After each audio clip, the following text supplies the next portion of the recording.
Me in here for IrishBoxing.com with Gary Cully. Gary, news announced on, it was Sunday. Mayhem, I'm going to call it Mayhem in Monaco because, you know, it's going to be mayhem come fight night. But first off, good to see you as always. Thanks for your time and how are we? Thank you for coming down. Yeah, everything is good. Fight announced, so something to get me teeth stuck into, and gives you that extra little bit of motivation. I'm obviously always in the gym and always training, but when you get a fight date announced, I knew the fight date but no opponent, so when you get an opponent and you can start visualising and stuff, it's always a little bit easier to get up out of bed in the morning and put them hard sessions in, like, you know. Talk to me just a bit about the history, because we have to go into it, the history of you and Maxi Hughes. It was supposed to happen 4.5 years ago, something along those lines. Yeah. In the Ulster Hall, I think it was. And now, why Maxi Hughes now? It's always been one that's on my radar. I guess he's a big name now, and he's in the UK, so we're quite close. In geographical wise. Yeah. It was supposed to happen in April 2020. Before COVID came along, Maxi pulled out. It was kind of said then after that COVID put a halt to the fight, but COVID never put a halt to the fight. Maxi pulled out of it before COVID came around. He was just coming off the Sam Bowen loss, I believe, and took a fight with me, pulled out. Then COVID came around. Then we obviously went into lockdown for a bit.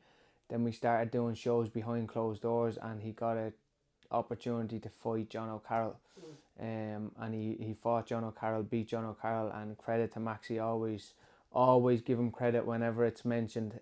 He went on a fantastic run, had some big wins against some very, very good operators, and obviously, like I said, it's just always been one that's on my radar because one, we were due to fight in the past, and two, we're quite close. I'm Ireland, he's England. Makes it extra sweet. Yeah, and he was making a name for himself. He was climbing the rankings. I was climbing the rankings, so it kind of made sense. And I always thought, right, let's get it on. Then we were supposed to fight in 2020, and every time I kind of put it out there, it was always Maxi kind of said that he felt he was a step ahead of me at that time, which is fair enough if he thought that. So he always thought that he was one step ahead, or he was a level above or whatever, and he was going on to chase bigger fights or whatever. So just accepted it. It was always one that was on my radar, and now here we are, come full circle. I think there was always, every time that the fight was mentioned or the fight's been offered a couple of times, I've always said yes in a heartbeat. But the fight's been offered a couple of times, and I think Maxi has always had another option on the table when the fight was offered. And every time he's had another option on the table, he's always took the other option. Whereas this time, he's come off the Zepeda loss, got a win on the GBM show a couple of weeks back. And not that he has no other options, but I'm probably the best option out there for him now at this stage of his career. He wants another big opportunity to beat somebody to get his name back out there again. So I'm probably the biggest opportunity for him now, whereas going back a couple of years back and going through the years, he probably had maybe better opportunities or bigger opportunities, so he believed. So yeah, here we are, full circle. Respect to Maxi, like I said, he's had some good wins, some good operators. He's crafty and very, very experienced. But I thought I could beat him back in 2020. I think I can beat him now. So yeah. Did you find it disrespectful in a way that he said no? You know, that he had other options on the table, and, you know, he could have taken you, but he always took the other option. To be honest, not really, because when I sat down with my team and as it was going, the process was happening and the fights were offered out. One was Dublin, the first gig in Dublin. I think that if I was in Maxi's position at that time and he had dreams to fight in America and he had dreams to chase world titles and climb rankings, if I was his manager and I was his team, you'd probably be going the other routes as well, rather than taking somebody back here who was a risky fight. Yeah. So no, he did what he believed was best for him and his career, and like I said, he made a good run of it. He got a big fight in America. He fought George Kambosos obviously as well. He fulfilled his dream in getting that fight in America as well. Good operator as well. Yeah, 100%. He's experienced, he's crafty. Like I said, I've always given him his props. And I think it's a good fight. Like, I think it's a really good fight for both of us at this stage in our careers. Maxi, obviously, like I said, coming off the Zepeda loss and then got a win. He wants to get his name back up there again. Yeah. I'm still making a way for myself and trying to put my name at the top of the list for a world title shot early next year. So I think a Maxi Hughes win will really do that for me and will put me in line for one of the big names early next year. So yeah, it makes sense for both of us right now, I think. You had a big name, and you know we reported on it. It was Shakur, wasn't it? It was Shakur. Yeah, like would that fight obviously be something on the line? And correct me if I'm wrong. Was there any previous history with you and Shakur in the amateurs? We've never fought. We were always we were in same training camps together, same tournaments. First time we ever went away, I was fought a 50 kilos for and he fought a 48. That was when we were like 14, 15, yeah, way back. Yeah. Sparred a couple of times and stuff like that. And I remember when I seen Shakur in Russia the first time we ever met. Americans are always a bit blasé and they're always confident and a little bit cocky, but sometimes it comes across as false and you know that's false. But with Shakur, I always looked at him and go, nah, he's the real deal. Like he when he's saying he's going to be a superstar, he actually is going to be a superstar. I always believed him.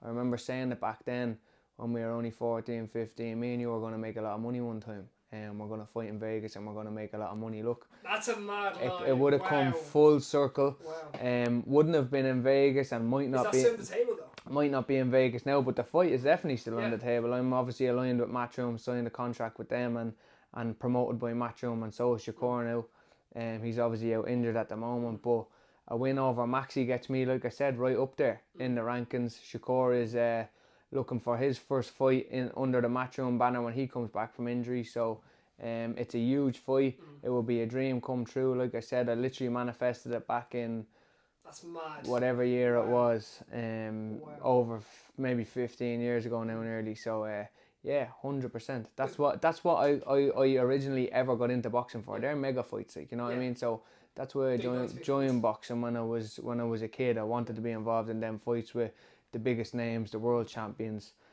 challenging myself, testing myself, and seeing how far I can go. So. Yeah, man, that's a massive fight. Yeah. Massive fight. Is there any other history that you have on any other American fighters in your weight class? No, I fought Ruben Villa in the amateurs. Okay, I didn't know that. Wow. Yeah, I fought Ruben Villa back at that same tournament in Russia. So I was 50 kilos, Shakur was 48. Ruben Villa was 50. Man, I'll say that you were 50 kilos back then and now the weight that you are now. Like. Yeah, man, yeah. But yeah, I fought Ruben Villa. Other than that, not really, no. But yeah, that's myself and Shakur. I've always seen that one as potentially a big fight, and it almost came off for October 12th. But look, 2025 is the year to make that dream a reality. 2025, what can we expect from the Diva after Monaco? Do you know what? I'm back in love with boxing again, and did you fall out of love for a while? Not really, but after coming back from the loss, obviously there was challenging times and questioning times and doubtful times, and I think going through when you're a young pro and a prospect, you can kind of get muddled up and caught up in the industry sometimes. And now I'm a little bit older, I'm a little bit more mature. I'm not too harsh with the industry and all of this fake beef and all of this, like, all Twitter back and forths and stuff. All these fronts that people put on and fighters put on just to get their profile out there and their platform out there. I get the game, I understand you've got to sell, you've got to market yourself, but I want to do that now from being real and being myself, and I don't really give a shit about the industry anymore. I give a shit about fighting, and I fight because I love to fight, and it's given me a massive sense of, I don't know, like peace or freedom or something, that I'm just coming within you. I'm just coming in the gym because I love being in the gym and I love to fight and I love to box, and it's not about making a name for myself or proving this to that person or proving that to that person. It's even not proving it to myself anymore. I proved it to myself when I came back from the Jose Felix defeat, and I proved myself that I had a set of balls. So now it's just purely I'm enjoying boxing, and I have a dream. I'm living in my dream right now, but I have a bigger goal to become a world champion, and I'm just chasing that goal and enjoying every minute of it, man. So yeah. Is that continental belt that's kind of that's to get up to that ranking? I guess, like, with the continental title on the line in Monaco, that's a stepping stone in terms for the world. Yeah, well, I'm highly ranked with the WBA. I obviously hold that continental belt. I'm number 5 with them. we actually tried to make a fight and lobby it as an eliminator with number 6, Federil Maceo, Venezuelan. He wasn't interested, so then the Maxi fight came around, but we're trying to get another ranking belt on the line, hopefully a WBC ranking belt. I know the WBC silver is vacant at the moment. The IBF International is also vacant. So one of them belts, hopefully, to get me into another governing body as well and start climbing them rankings as well. I'm high with the WBA. WBO I'm not in with just now. I don't know who holds the kind of ranking belts in them or if there's any vacant belts there, but I just know the IBF has an international vacant and the WBC has a silver vacant, so possibly get one of them on the line as well and get into one of them governing bodies and start climbing them rankings as well. Sure, you held the WBO European belt, didn't you, before? Yeah, that was the first belt they won. Second after the Irish. After the Irish. The Irish was that was one of the best moments in my career. Probably will always be one of the best moments in my career. You look back and you're old and you're grey, and you know you're sitting in that chair and you're 6 years of age. Like, oh Jesus! What do I do in my career? The Irish title, say, well, rank highly. Yeah, the Irish title is prestigious, and I suppose at the time it's coming back around a little bit more, but not many people fought for it then as well. And I'm actually the last person to win the old belt.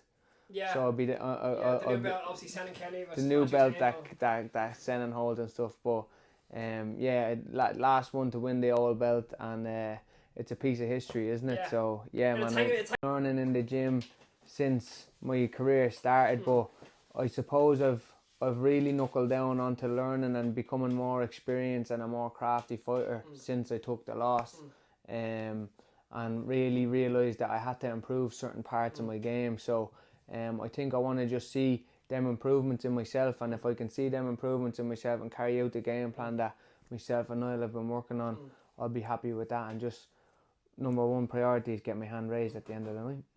Win, and that's all it is. And Gary, really appreciate it. Thank you so much. Appreciate it, man. No problem. Thank you. Nice one, bro.